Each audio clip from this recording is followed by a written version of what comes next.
The crystal chandelier cast dancing shadows across our family's formal dining room as I pushed my untouched beef Wellington around my plate. Monthly family dinners were always tense, but tonight felt different. The air was thick with unspoken words, and my parents kept exchanging meaningful glances. "Emma," my mother finally said, setting down her wine glass with deliberate precision. "Your father and I have been discussing your situation." I looked up, meeting her perfectly made-up face. At 28, I was the family disappointment, the only one of the 3 Anderson children who hadn't followed the prescribed path of law school and joining the family's prestigious law firm. "My situation?" I kept my voice neutral, though my heart started racing. My older sister Victoria smirked from across the table. At 32, she was already a junior partner at Anderson and Associates, following perfectly in our father's footsteps. Next to her, my younger brother Michael, 26, was quickly climbing the firm's ranks. "Yes," Dad cleared his throat. "Your persistent refusal to join the firm, this foolish startup venture of yours. It's gone on long enough." I gripped my fork tighter. My foolish venture was a tech company I'd built from scratch 3 years ago, developing AI-driven legal research software. I'd tried explaining to them how it could revolutionize legal research, but they dismissed it as a waste of time. "We're cutting you off completely," Mom announced as if commenting on the weather. "No more trust fund access, no more living in the family apartment, no more credit cards. It's time you grew up and accepted your responsibilities." The room fell silent. Victoria's smirk grew wider. Michael suddenly became very interested in his green beans. "I haven't touched the trust fund in 2 years, I said quietly. "Don't be ridiculous," Mom scoffed. "How else could you be supporting yourself with this little computer project of yours?" Before I could respond, Victoria chimed in. "I heard your company's barely breaking even, Emma. Patricia from Morgan Stanley told me all about it." I had to bite back a laugh. Patricia from Morgan Stanley had no idea about my company's financials. We'd stayed private deliberately, flying under the radar while we perfected our technology. "Actually," I started, but Dad cut me off. "Enough excuses. You have 2 choices. Join the firm as a first-year associate or face being cut off completely. We've already had the trust fund papers drawn up." "I'm not joining the firm," I said firmly. "Then you leave us no choice," Mom sighed dramatically. "We're doing this for your own good. You can't keep playing entrepreneur forever." Just then my phone rang. I usually silenced it during family dinners, one of Mom's strict rules, but tonight I'd left it on purposely. The caller ID showed my assistant's name. "Excuse me," I said, standing up. "I need to take this." "Emma." Mom's voice rose sharply. "We are having a family discussion." I answered anyway, putting it on speaker. "Yes, Sophia?" "Ms. Anderson," my assistant's professional voice filled the dining room. "I apologize for interrupting your dinner, but you asked to be notified immediately. Our stock just hit $90 million in the private trading round. Morgan Stanley is requesting an urgent meeting about taking us public." The silence that followed was deafening. Victoria's fork clattered against her plate. Michael choked on his wine. Mom's perfectly composed face froze in shock. "Thank you, Sophia," I said calmly. "Schedule the meeting for tomorrow morning." I hung up and looked around the table, taking in their stunned expressions. The chandelier light suddenly felt brighter, illuminating their confusion and disbelief. "You were saying something about cutting me off?" I asked, raising an eyebrow. Dad's face had turned an interesting shade of red. "But how?" I pulled out my chair and sat back down, finally taking a bite of my dinner. It's amazing what you can accomplish when you're not trying to live up to someone else's expectations. The Wellington was cold, but victory had never tasted sweeter. $90 million? Victoria whispered, her smirk completely gone. "Actually," I corrected her, "that's just the current stock price. The company's total valuation is significantly higher." Mom reached for her wine glass with a slightly trembling hand. "But Patricia from Morgan Stanley said." "Patricia from Morgan Stanley," I interrupted, "doesn't know anything about my company because we've kept everything private. Until now." The family dinner that was supposed to put me in my place had turned into something entirely different. As I sat there watching my family's carefully constructed narrative about me crumble, I couldn't help but think about how we'd gotten here. They had never believed in me, never supported my vision. They dismissed my company as a hobby, my ambitions as a phase. Now, sitting at the same table where they'd lectured me countless times about responsibility and family legacy, I was about to show them exactly what their disappointing daughter had built. And this was just the beginning. The next morning, I walked into Morgan Stanley's Manhattan office wearing my favorite power suit. The contrast between last night's family dinner and today's meeting couldn't have been starker. Here I wasn't the disappointing daughter. I was the CEO of Legal Tech AI, the company that was revolutionizing the legal industry. Ms. Anderson, Patricia herself greeted me at the elevator, the same Patricia who'd apparently been spreading rumors about my company's failure. I had no idea you were the founder of Legal Tech. Why didn't you ever mention it at the club? I smiled politely. I prefer to let my work speak for itself. The conference room was packed with investment bankers and analysts, all eager to discuss taking Legal Tech public. As I sat at the head of the table, my phone buzzed with texts from my family. Mom, we need to talk about last night. Victoria, Dad's furious. Fix this. Michael, holy shit sis. Why didn't you tell us? I silenced my phone as the meeting began. My CFO David started presenting our financials, 3 years of steady growth, 0 debt, and a client list that included 8 of the top 10 law firms in the country. Except Anderson and Associates, one analyst noted, looking up from his papers. Any particular reason your family's firm isn't using your software? The room went quiet.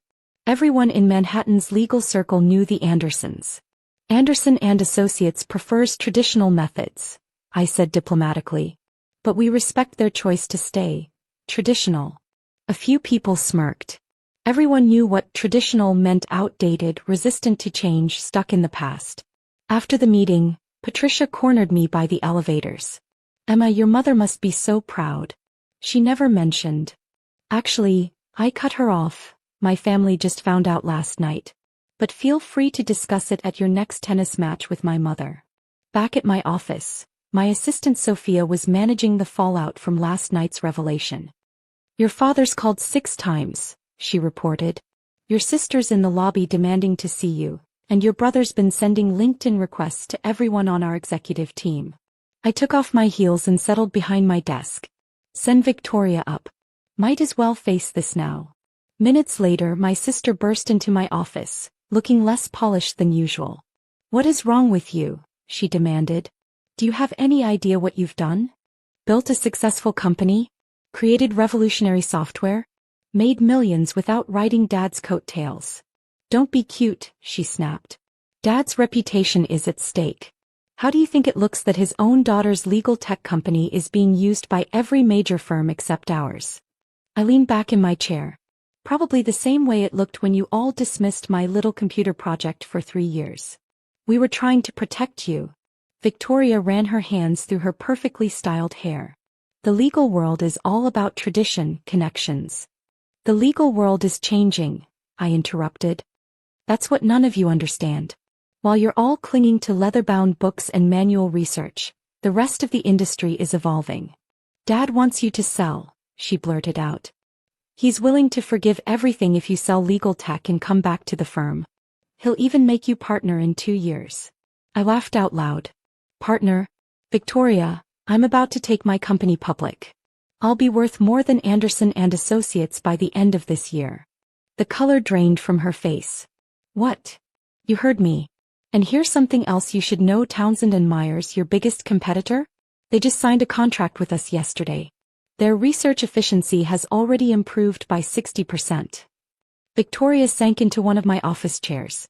This will kill Dad. No, I said firmly. This will wake him up. The world is changing, Victoria. Dad can either adapt or watch his firm become obsolete. As Victoria left my office, looking shaken, I turned to look out at the city skyline. The family dinner that was supposed to cut me off had instead revealed just how far I'd risen. But something told me this was just the beginning of the storm. My phone buzzed again, another text from Mom. We're having an emergency family meeting tonight. Your attendance is mandatory. I smiled, typing back, sorry, can't make it. Have a board meeting about our IPO. Feel free to read about it in tomorrow's Wall Street Journal. Then I turned back to my computer. I had an empire to run. The Wall Street Journal article dropped at 6 a.m. the next morning. Legal Tech AI, the billion-dollar startup revolutionizing legal research. How Emma Anderson built an empire while her family's law firm wasn't looking. I read it in my penthouse apartment, the one I'd bought myself, not the family property they'd threatened to take away. The article was comprehensive, detailing how I'd spotted a gap in the market that traditional firms like Anderson and Associates had ignored. My phone started ringing at 6:05 a.m. I let it go to voicemail, instead opening my laptop to read the flood of emails coming in. Law firms around the country were desperate to schedule demos, investors were clamoring for meetings, and tech blogs were already hailing legal tech as the future of legal research. "Ms. Anderson," Sophia called through my private line. "Your mother's in the lobby. She's refusing to leave without seeing you." I sighed. "Send her up." Mom appeared at my door minutes later, looking uncharacteristically disheveled. Her eyes widened as she took in my apartment, the floor-to-ceiling windows, the modern art, the view of Central Park. "You live here?" she asked, her voice small. "For the past year," I replied. "Would you like some coffee?" She nodded, sinking into my designer sofa. I poured her a cup from my expensive coffee machine, another luxury I'd bought with my own money. "The article," she started, then stopped. "Your father, he's not well. Because his firm is now publicly known to be behind the times?" I asked, sitting across from her. "Because his daughter blindsided him," she snapped, then caught herself. "Emma, why didn't you tell us?" "I tried, Mom. For 3 years I tried to tell you about what I was building. You and Dad were too busy pushing me to join the firm, too convinced I was wasting my time." "But $1 billion, she whispered. "The article says you're going to be one of the youngest female tech billionaires in the country. Funny how success changes people's perception of waste, isn't it?" Just then my phone buzzed with a text from David. "Townsend and Myers just announced they're moving all operations to legal tech systems. Stock's up another 30%. Mom's phone rang moments later. Probably Dad hearing the news that his biggest competitor was now using his daughter's software. "He'll never forgive you," she said quietly. "No," I corrected her. "He'll never forgive himself. There's a difference." After Mom left, I headed to the office. The atmosphere was electric. News of the Wall Street Journal article had everyone buzzing. As I walked through the open workspace, my employees stood and started applauding. "Speech," someone called out. I smiled, looking around at the faces of people who had believed in my vision when my own family hadn't. 3 years ago, I began, everyone said legal tech couldn't work. That law firms wouldn't change, that tradition was too strong. But we proved them wrong. And this is just the beginning. More applause. Then Sophia rushed over with an urgent message. Anderson and Associates was calling an emergency press conference. I watched it live from my office. Dad stood at the podium, looking older than I'd ever seen him. Victoria and Michael flanked him, both trying to maintain their usual confident expressions. "Anderson and Associates is proud to announce a complete digital transformation," Dad read stiffly. "We will be partnering with leading legal tech companies to modernize our operations." I turned off the stream. They still didn't get it. There was only one leading legal tech company and I owned